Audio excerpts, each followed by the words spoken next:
गुरु प्यारी साध संगत जी, नमस्कार जी। आप सब कैसे हो?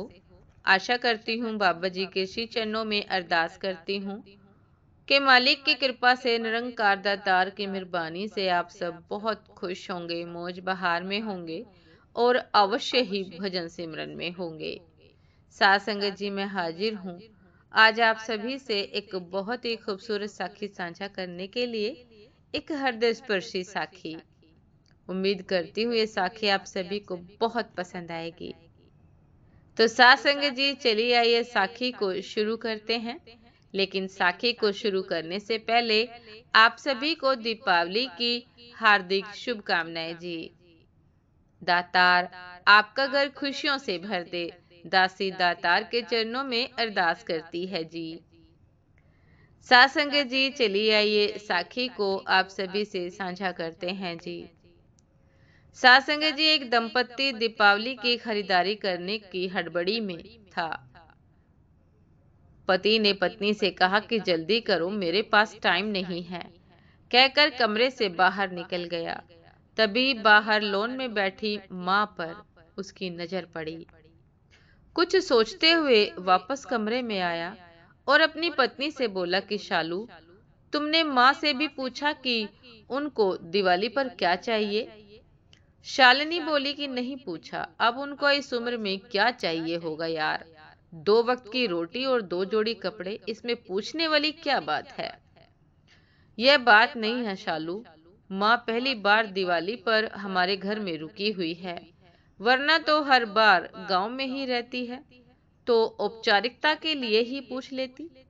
अरे इतना ही माँ पर प्यार उमड़ रहा है तो खुद क्यों नहीं पूछ लेते? झल्ला कर चीखी थी शालू और कंधे पर हैंडबैग लटकाते हुए तेजी से बाहर निकल गई। सूरज माँ के पास जाकर बोला, माँ, हम लोग दिवाली की खरीदारी के लिए बाजार जा रहे हैं, आपको कुछ चाहिए तो? माँ बीच में ही बोल पड़ी, मुझे कुछ नहीं चाहिए बेटा। सोच लो माँ, अगर कुछ चाहिए तो बता दीजिए। सूरज के बहुत जोर देने पर माँ बोली कि ठीक है, तुम रुको, मैं लिख कर देती हूँ। तुम्हें और बहू को बहुत खरीदारी करनी है, कहीं भूल न जाओ, कहकर सूरज की माँ अपने कमरे में चली गई। कुछ देर बाद बाहर आई और लिस्ट सूरज को थमा दी। सूरज ड्राइविंग सीट पर बैठते हुए बोला, देखा शालू, माँ को भी कुछ चाहिए था पर बोल नहीं रही थी। मेरे जिद करने पर लिस्ट बना कर दी है। इंसान जब तक जिंदा रहता है, रोटी और कपड़े के अलावा भी बहुत कुछ चाहिए होता है। अच्छा बाबा ठीक है, पर पहले मैं अपनी जरूरत का सारा सामान लूंगी, बाद में आप अपनी माँ की लिस्ट देखते रहना, कहकर शालिनी कार से बाहर निकल गई। पूरी खरीदारी करने के बाद शालिनी बोली, अब मैं बहुत थक गई हूँ, मैं कार में एसी चालू करके बैठती हूँ, आप अपनी माँ का सामान देख लो। अरे शालू, तुम भी रुको, फिर साथ चलते हैं, मुझे भी जल्दी है। देखता हूँ माँ ने इस दिवाली पर क्या मंगाया है, कहकर माँ की लिखी पर्ची जेब से निकालता है। बाप रे, इतनी लंबी लिस्ट, पता नहीं क्या क्या मंगाया होगा। जरूर अपने गांव वाले छोटे बेटे के परिवार के लिए बहुत सारे सामान मंगवाए होंगे। और बनो शरण कुमार, कहते हुए शालिनी गुस्से से सूरज की ओर देखने लगी। पर यह क्या? सूरज की आंखों में आंसू और लिस्ट पकड़े हुए हाथ सूखे पत्ते की तरह हिल रहे थे। पूरा शरीर कांप रहा था। शालिनी बहुत घबरा गई। क्या हुआ? ऐसा क्या मांग लिया है तुम्हारी माँ ने? कहकर सूरज ने हाथ से पर्ची झपट ली। सूरज के हाथ से शालिनी ने पर्ची झपट ली। हैरान थी शालिनी, इतनी बड़ी पर्ची में बस चंद शब्द ही लिखे थे। पर्ची में लिखा था, बेटा सूरज, मुझे दीपावली पर तो क्या, किसी भी अवसर पर कुछ नहीं चाहिए, फिर भी तुम जिद कर रहे हो तो तुम्हारे शहर के किसी दुकान में अगर मिल जाए तो फुर्सत के कुछ पल मेरे लिए लेते आना। ढलती हुई सांझ हूँ अब मैं। सूरज, मुझे गहराते अंधियारे से डर लगने लगा है, बहुत डर लगता है, पल पल मेरी तरफ बढ़ रही मौत को देखकर। जानती हूँ टाला नहीं जा सकता, शाश्वत है, सत्य है, पर अकेलेपन से बहुत घबराहट होती है सूरज।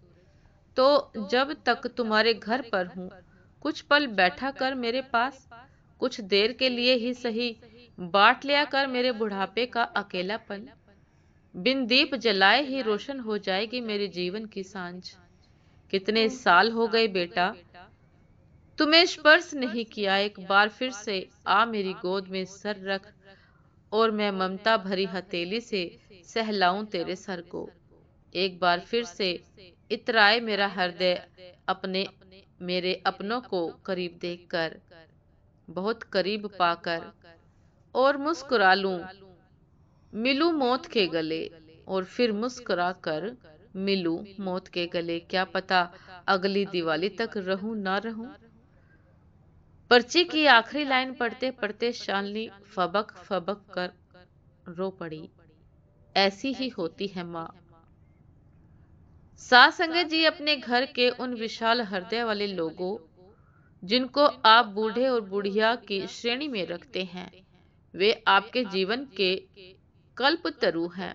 उनका यथोचित आदर सम्मान, सेवा, शुश्रूषा और देखभाल करें। यकीन मानिए आपके भी बूढ़े होने के दिन नजदीक ही हैं। उसकी तैयारी आज से ही कर ले, इसमें कोई शक नहीं। आपके अच्छे बुरे कृत्य देर सवेर आप ही के पास लौट कर आने हैं। इसलिए सदा अपने बुजुर्गों का, माता पिता का सम्मान करे, हृदय से सम्मान करे। सात संगत जी, ये थी आज की एक बहुत ही खूबसूरत साखी, एक पारिवारिक साखी कि असली दीपावली का गिफ्ट हमारे माता पिता के लिए, हमारे बुजुर्गों के लिए, हमारे अपनों के लिए क्या है। यही है कि हम उन्हें समय दें, हम उन्हें रिस्पेक्ट करें, हम उनके पास कुछ पल बिताएं, अपना होने का एहसास दिलाएं। साथ संगत जी, यदि हम ऐसा करते हैं तो उनके जीवन के कुछ पल शायद बढ़ सकते हैं, उनके जीवन में खुशियां आ सकती हैं।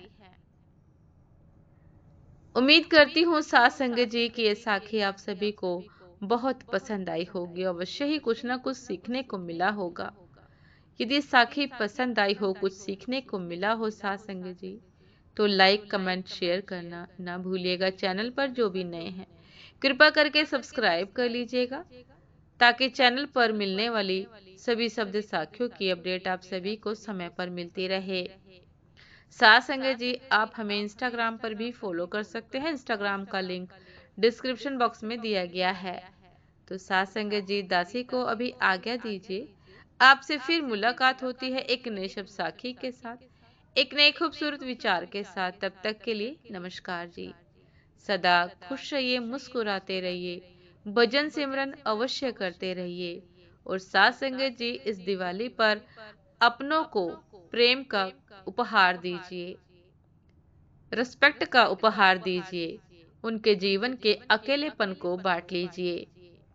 नमस्कार जी।